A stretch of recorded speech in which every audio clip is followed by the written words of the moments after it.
Alors, bonjour à tous, heureux de vous retrouver, chers amis, en ce début de semaine, lundi 9 décembre 2024. 10h40, heure du Québec. Merci à ceux qui sont abonnés, ceux qui ne le sont pas, faites-le maintenant. Merci à ceux qui m'envoient des liens, des messages toujours pertinents, intelligents et très appréciés. Merci à ceux qui viennent me rejoindre aussi quand vous me reconnaissez. Ça me fait toujours plaisir d'échanger avec vous. Restez à l'écoute aussi, je commence quelque chose de nouveau, une nouvelle carrière, je m'oriente.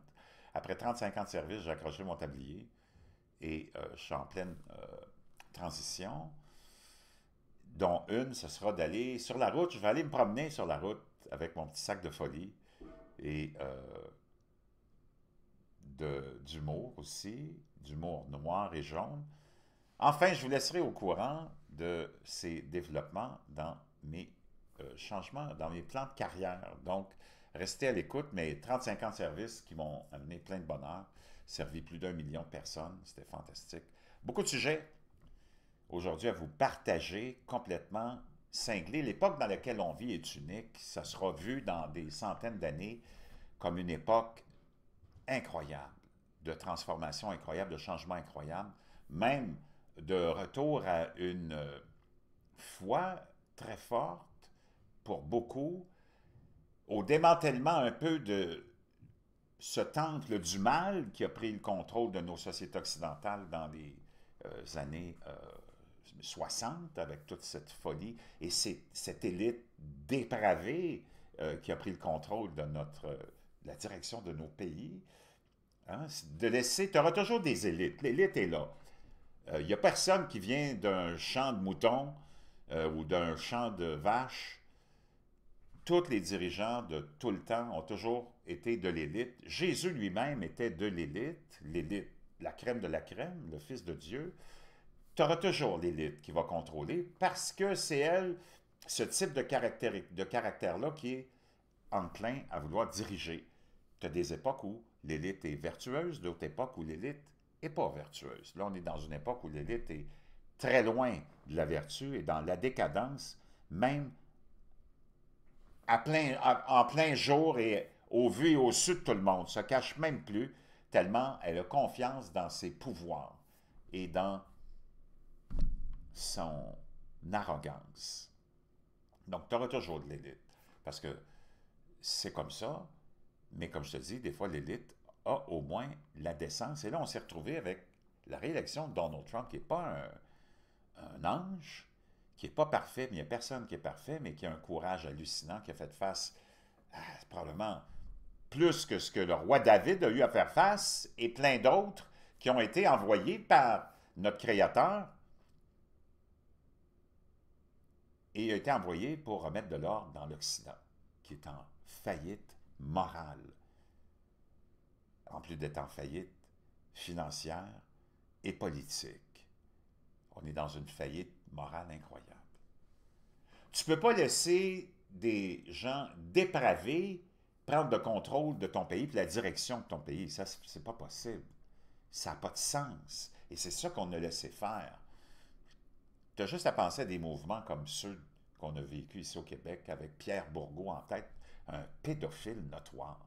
On ne le savait pas à l'époque. Naturellement, il ne te l'affiche pas. Il ne dit pas, moi, je suis un pédophile notoire, un dépravé, mais je veux vous amener dans un... Je veux être le leader de la société. Comment tu peux laisser un pédophile dépravé être le leader d'une société à 99% hétérosexuelle? Ça n'a pas de sens. C'est comme ça dans tous nos pays occidentaux. Ce n'est que des dépravés qui nous dirigent depuis trop longtemps. Et ça donne ce que ça donne. Tu as vu ce que ça a donné? L'effondrement total, la destruction par l'intérieur de l'Occident. Tu n'as pas ça ailleurs, là. Ailleurs, tu n'as pas eu ce mouvement de dépravation, même si l'élite est là, puis c'est l'élite qui dirige, mais même si l'élite est toujours corrompue aussi, parce que le népotisme, ça fait partie de la nature humaine, on n'a pas sombré dans la décadence morale, parce que la population, elle, est restée attachée fortement à ses bases de foi religieuse et traditionnelle, que tu sois musulman, hindou, chrétien, juif ou peu importe. Il y a juste en Occident que ça se passe. Il y a juste en Occident que tu peux voir un homme biologique à la tête de la Fédération des femmes du Québec. C'est comme, quand tu dis, tu penses que tu as atteint le fond du baril, tu ne l'as pas atteint, là. Il y a toujours quelque chose d'autre. Le fond est toujours plus profond que tu penses. Puis c'est comme, tu essayerais d'inventer quelque chose comme ça. Tu te dis, ça se peut pas. Gabriel. Gabriel, on va-tu le mettre avec deux S? Gabriel Bouchard, que tu vois là. OK? Ici. Elle était... Mais c'est un homme biologique, là. J'aimerais que tu comprennes ça. OK? Gabrielle Bouchard est l'ancienne présidente de la Fédération des femmes du Québec. La première femme trans à diriger l'organisation féministe. Moi, j'aimerais savoir en quoi... Puis moi, j'ai rien contre la communauté LGBTQ++. C'est un choix sexuel que tu fais.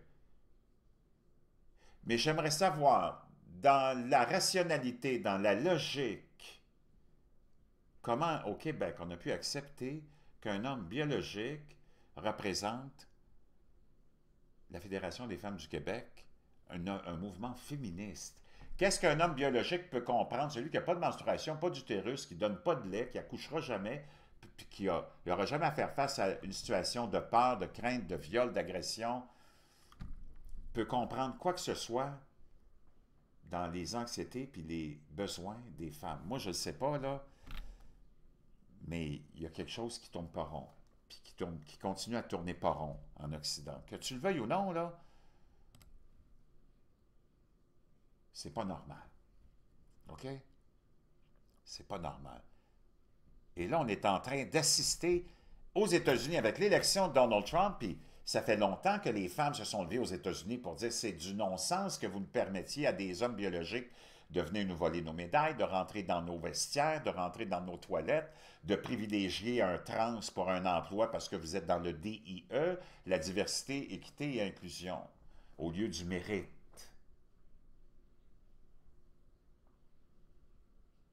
Quand tu penses que tu as atteint le fond du baril, tu ne l'as pas atteint. Mais aux États-Unis, on l'a atteint, le fond du baril.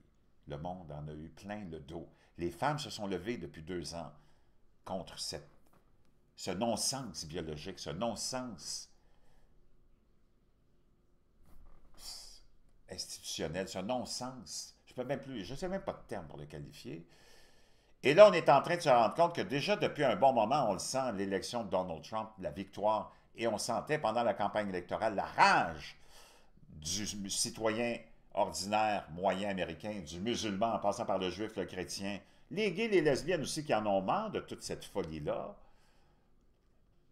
les femmes, les démocrates, tout le monde, une coalition extraordinaire autour de Donald Trump qui a fait une promesse ultime le premier jour de son inauguration, c'est d'interdire strictement, clairement, l'interdiction aux hommes biologiques de compétitionner avec les femmes, aux hommes biologiques d'aller pisser avec les femmes, aux hommes biologiques d'entrer dans les vestiaires de femmes et le financement des écoles qui oseraient prétendre qu'il y a plus que 2 genres et que peut-être un enfant n'est pas né dans le bon genre. Les universités commencent déjà à démanteler les programmes de diversité, équité et inclusion. Les collèges de tout le pays mettent fin à des initiatives coûteuses et vastes en matière de diversité, d'équité et d'inclusion, dont certaines ont été mises en place il y a quelques années seulement. Alors que les étudiants, les professeurs, les administrateurs et les experts reconnaissent que reconnaissent tous que les programmes DE peuvent être défectueux, les interdictions incitent les universités à fermer les centres culturels et à réécrire les catalogues de cours. Des mesures qui peuvent interférer avec la vie étudiante et menacer la liberté d'expression. Les programmes de diversité, équité et inclusion, dont beaucoup ont vu le jour en 2020 dans le contexte des manifestations Black Lives Matter, c'est quoi le lien avec ça? J'en ai aucune idée. Et d'une réflexion nationale sur la question raciale, parce que tu sais que cette gauche-là, dans son intention de détruire ce qui était le fondement de nos sociétés occidentales, la foi, c'est ça qui les dérange beaucoup.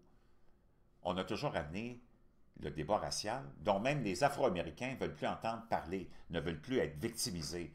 C'est difficile de faire avancer le racisme systémique quand toutes les plus grandes stars sont des Afro-Américains, quand les plus grands sportifs avec les plus gros contrats, c'est des Afro-Américains, quand les plus grandes vedettes de la télé, c'est des Afro-Américains, quand les plus grands vedettes du cinéma et de la musique sont des Afro-Américains, c'est assez difficile de faire avancer l'agenda du racisme systémique.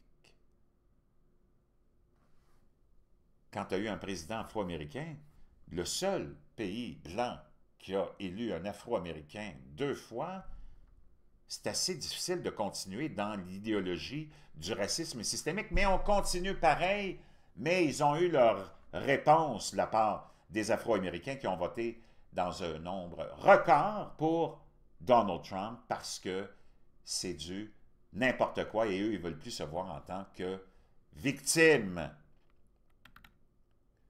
Donc, on est en train de tout revoir ce qui se passe avec l'agenda LGBTQ++. Dans nos pays maintenant, à cause de toute cette décadence, on se retrouve avec maintenant des mouvements hallucinants comme des églises satanistes qui voient le jour partout. Et là, maintenant, en Australie, on a une hausse de la sorcellerie moderne, alors que le soutien à la religion organisée s'effondre. Une nouvelle religion devient rapidement courante et des dizaines de milliers d'Australiens adhèrent soudainement à cette tendance en plein essor. Vêtus de noir de la tête aux pieds, les doigts d'Olvine Green planent au-dessus d'un chaudron fumant tandis qu'un chat regarde de manière inquiétante. Les bougies scintillent, projetant des ombres étranges sur le mur, de l'encens fume et un livre de sorts rempli de symboles mystiques et mystérieux est ouvert devant elle. C'est une scène qui ne serait pas déplacée dans un film d'Harry Potter, mais ce n'est pas un film. Il s'agit d'une maison sans prétention dans la banlieue de Melbourne et Halloween est une sorcière bien réelle. Nous sommes partout, jeunes et vieux, dans le centre-ville et au milieu de la brousse, a déclaré le jeune homme de 36 ans à news.com. Wow! On est dans la sorcellerie, chers amis, quand même, faut le faire. La sorcellerie, maintenant, une nouvelle religion. Une étude secrète du Pentagone suggère que la réincarnation est réelle après avoir découvert que la conscience ne meurt jamais. Une étude menée par les services de renseignement de l'armée américaine a suggéré que la réincarnation est réelle parce que la conscience ne meurt jamais. Intitulé Analyse et évaluation du processus Gateway, le rapport de 29 pages a été rédigé par le lieutenant-colonel de l'armée américaine Wayne McDonald en 1983 et déclassifié par la CIA en 2003. La recherche a refait surface sur les réseaux sociaux et la comédienne Sarah Halcombe, basée à Chicago, a résumé les résultats en déclarant « Nous sommes pratiquement sûrs que la réincarnation est réelle. La conscience est de l'énergie et elle existe en dehors de notre compréhension de la réalité », a déclaré Holcomb, paraphrasant la page 19 du rapport de renseignement de l'armée de McDonald, et l'énergie ne meurt jamais. L'étude officielle du Pentagone, qui a de quoi faire halluciner, a été commandée pour mieux comprendre ce que faisaient ses collègues du renseignement de l'armée en envoyant du personnel dans un petit institut de Charlottesville, en Virginie, qui travaillait sur la fameuse ou le fameux programme Gateway Experience. Le projet Gateway, alors secret, basé sur l'analyse de McDonald, était un système d'entraînement conçu pour apporter une force, une concentration et une cohérence accrue pour modifier la conscience. À partir de là, l'objectif ambitieux de Gateway était de déplacer la conscience du praticien en dehors de la sphère physique afin d'échapper finalement même aux restrictions du temps et de l'espace. Du moins, selon McDonald, les découvertes de l'Institut Monroe plutôt, qui ont fini par renforcer l'argument en faveur de la réincarnation étaient profondes. Lorsque la conscience retourne à l'absolu, jargon de Monroe pour un royaume en dehors de l'espace-temps, elle emporte avec elle tous les souvenirs qu'elle a accumulés à travers l'expérience de la réalité. Résume-t-il en résumé la découverte de l'Institut selon lequel les souvenirs se transmettent de vie en vie via la réincarnation. C'est bien réel. Wow! Wow, wow, wow! Hein, hallucinant.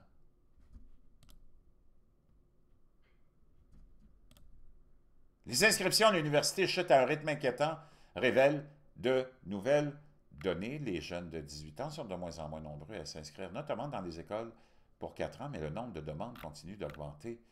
Donc, on a une chute inquiétante parce que les gens se rendent compte que les hautes études, c'est un moyen incroyable qui t'amène à l'endettement à l'infini pour absolument quoi? De l'endoctrinement qui était à l'époque, mais là, c'est en train de se défaire.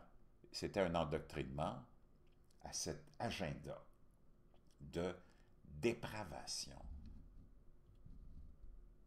Tucker Carlson qui nous dit que c'est Satan qui est en charge de la Maison-Blanche. Of course, over the past few days, we've seen the madness that is unfolding in the White House, allowing long-range missiles to be used from Ukraine at NATO's direction. Make no mistake, anyone watching this knows that.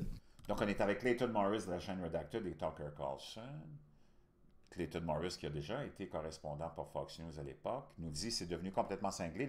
La semaine dernière, les Américains ont autorisé l'utilisation de mines antipersonnelles, quelque chose qu'on avait toujours refusé de faire, et les missiles de longue portée qu'on a déjà utilisés contre la Russie, en Russie, qui a fait plusieurs morts chez des soldats. C'est complètement cinglé que tu agisses comme ça. Ukrainians don't even know how to use these missiles. It's NATO that's doing it. Donc, c'est que c'est l'OTAN qui les utilise parce que les Ukrainiens ne savent pas utiliser ces missiles-là. Of course, and attacking inside of Russia. Et on a attaqué à l'intérieur de la Russie. And now, and then with add on top of that, the Biden administration now has okayed anti-personnel mines. Et là, on a même donné notre OK aux milles antipersonnelles qui est en train de déchiqueter des enfants partout. To be used, something they've long said absolutely we won't use. These are basically a lot of like the same pedal mines that are thrown into the ground in Donetsk and the Donbass region, and children go to the playgrounds and they find these little pedal mines that look like leaves. They pick them Ça ressemble à des feuilles. Les enfants les cueillent, les prennent par terre et se font déchirer. up, and their arms are blown off or they're killed. And the Biden administration was absolutely against this. This was their stance. And now suddenly, within the past week, all of this has changed. So who the hell is running the White House?